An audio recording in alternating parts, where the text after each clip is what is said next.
Good evening, one and all. This is Throwback Thursday, and looking at my calendar, today is October 30th, which means only one thing. Tomorrow is October 31st. So I think my Throwback Thursday is going to be kind of more scary, Halloween themed, demons, goblins, that kind of thing. So without further ado, let's get this one started. This one might be a little bit long. Now, this franchise is probably the best side scrolling franchise of all time, at least in my opinion. I'm going over the Castlevania series for the NES.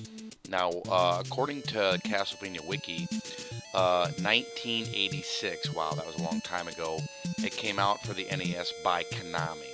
Now, I actually do remember getting this game, and I tell you what, this game it definitely was not to be taken lightly. It was very difficult, especially, let's see, 1986. I was 7 years old when I got this game, and I remember getting so mad at especially the Frankenstein level and the Grim Reaper level. But the music of this game was right on, the gameplay was right on, and if I'm understanding it correctly, they actually had an arcade version of this game. Now, will have to verify that. I might cover that in a later video. So we leave the year 1986 and now 1987. Konami comes out with the sequel, Simon's Quest, Castlevania 2. Now, this is probably one of the more unfavorite Castlevania games of the franchise for the fact that they tried to mix in a lot of RPG action in it. You actually have currency. Yes, what a horrible night to have a curse, which is absolutely annoying. And you actually have to go into different mansions and drive a stake into an orb to try to collect Dracula's parts, resurrect him, and then kill him. Yeah, it doesn't make a whole lot of sense.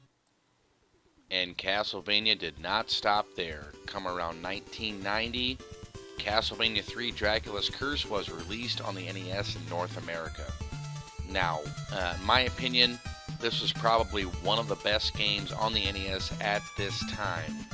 What they ended up doing, as far as Konami goes, was they went back to the original Castlevania linear style, pretty much just whipping candles, getting through each stage, defeating the boss. But what they did different was they added maybe a little more adventure theme to the game, as far as you were able to select different routes, whether it's a short route or a harder route, and you were actually able to pick up other characters to play with you as you went and defeated Dracula again. Okay, now a quick walkthrough of the different characters you could get. The first one is Sypha. Now apparently she is a vampire hunter of some kind, and she's able to actually use some sort of magic spells. That right there was, I believe it's called the Flame Tongue, and she uses the same ammunition as far as heart power to power her different spells. She has the Flame Tongue. She has some sort of an orb attack. She has a freeze orb, but the only problem is that I think according to the story, she may have been frozen or something for a long period of time, and what happened was that she can't take a lot of hits, so actually your damage is increased when you're using Sypha, so you need to be careful with that. Now the next character on our list, his name is Grant.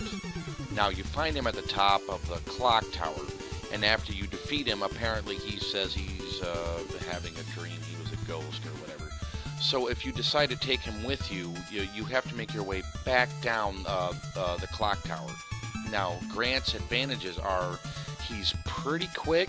He has a crouching attack, which should, I believe, avoid any attacks that would come to the upper body that someone like Trevor or Alucard or anyone else couldn't dodge. And he can also grab onto ceilings and walls, which makes him really useful as far as maybe trying to get to a torch or an area like here in this video. He's getting to a 1-up that pretty much only he can access at this point. But unfortunately, like Sypha, he has an extremely low defense, so you actually take a little bit extra damage if you're using him as opposed to Trevor or Alucard. And the last character that you unlock is Dracula's son himself, Alucard.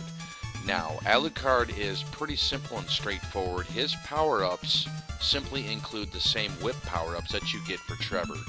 What that does, that upgrades his fireball attacks, so that he can either shoot 2 or 3 fireballs, and it also increases the distance that he actually shoots the fireballs. Now, 2 bonuses that he has over Sypha and Grant is that, for one, he can actually turn into a bat. Now, the bat power actually starts to count down his heart power. Basically, he uses a heart per second, right around there. And another thing is that he has the same defense power as Trevor, so he can take quite a few hits just like Trevor can in case you need to get through a tough area. And of course, if you decide to take Alucard along with Trevor, you have to understand that is the longer part of the game and the hardest part. Now, actually, that's the way I defeated Dracula at the end of Castlevania 3, was that I was able to use Alucard. I think I might have attempted to defeat Dracula with Sypha or Grant. I'm pretty sure Sypha, but yeah, Alucard was definitely the best bet. Alright guys, I guess we're going to go ahead and try to play this first level. Oh my god, I am so out of practice. Alright, here we go.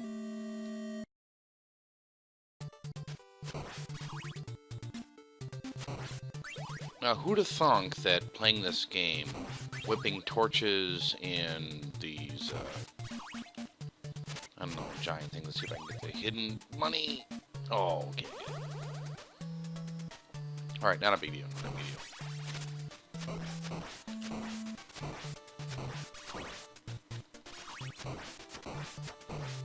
Well, dagger seems to work pretty well.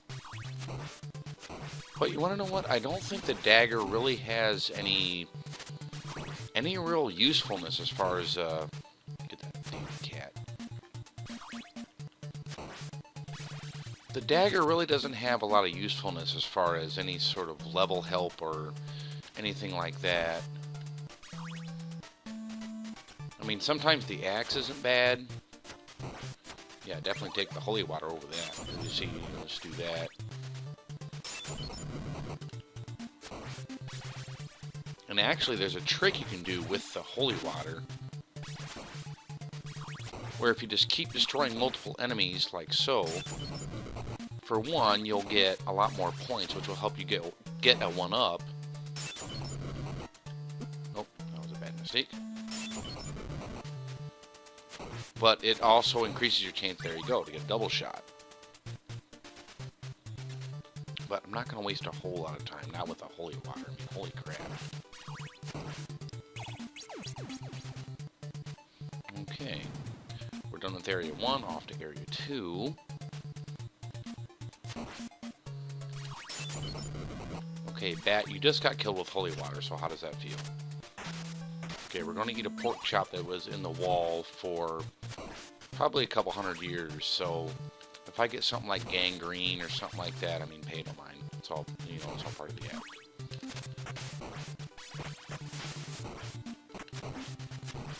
Now, the only hard part of this thing is just making sure you don't have one of these assholes jump and knock you down.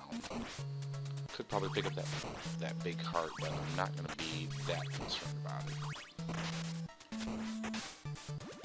Yeah, so you go down there and kneel, and you get one of the nice $1,000 money bags, which does nothing except, I don't know, just show that you like to collect things, or you're greedy, something like that. Pork chop? Oh, I thought there was a pork chop there. My bad.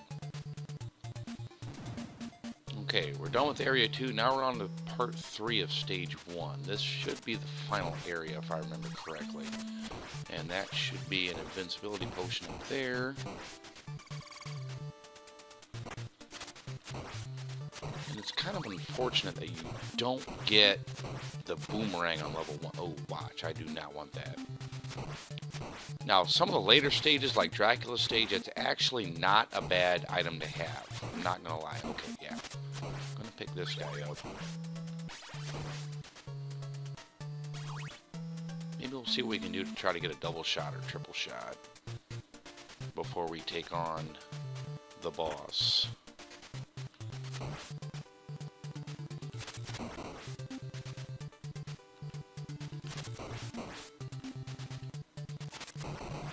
Now, my luck, I'm going to have a double shot or triple shot land up there on that damn ledge, and I'm not going to be able to get it. So, I don't think this is going to be a winning battle. Yeah, you want to know what? I'm not going to waste hearts. So let's just get this fight going. There's a double shot right here in the brick.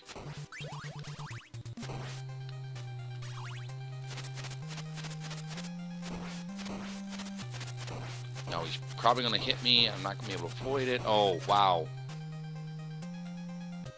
Yeah, just hold your jump and your whip button. It looks pretty cool.